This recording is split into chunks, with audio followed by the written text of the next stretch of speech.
नमस्कार बंधु उत्कल जननी जय जगन्नाथ जय श्रीराम भारत माता की जय। मु रत्नाकर आज आपण को ब्लॉग देखेबी यही धात्री अँलार एटा मनुष्य शरीर पर बहुत हितकर। ये धात्री अँलार विटामिन सी प्रबल थाए। धात्री अँला डायबिटीज भल, गैस्ट्रिक भी भल। ये भाई आमर हल्दीपदार आसती बालेश्वर हल्दीपदार ट्रेन आसती यही दुईटा झुड़ी गोटे धात्री अँला आ गोटे सपेटा थी। ये सपेटा थी बेपार करी पुणी ट्रेन रे घर को फेरी जा।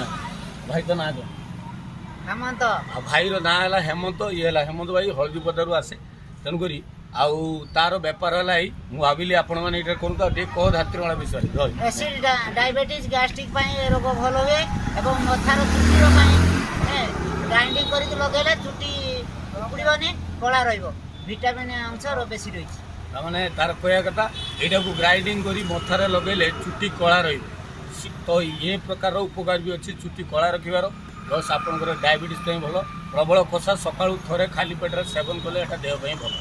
आउ सपेटा तो फल फल जाए फल सेवन करने भी देहपाई भल।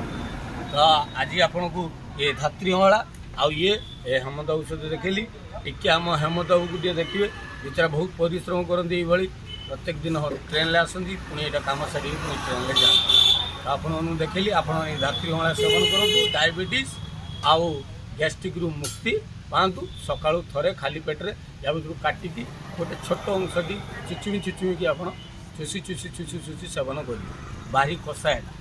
तो आज आप देखिए धात्री अँला आउ ब्लॉग टी आपन को केमती लगे जनइबे। आज रत्नाकर तार ब्लॉग को ये विराम देला। नेक्स्ट पुणी गोटे ब्लॉग रे देखा। जय जगन्नाथ बंदे उत्कल जननी जय श्रीराम भारत माता की जय। नमस्ते।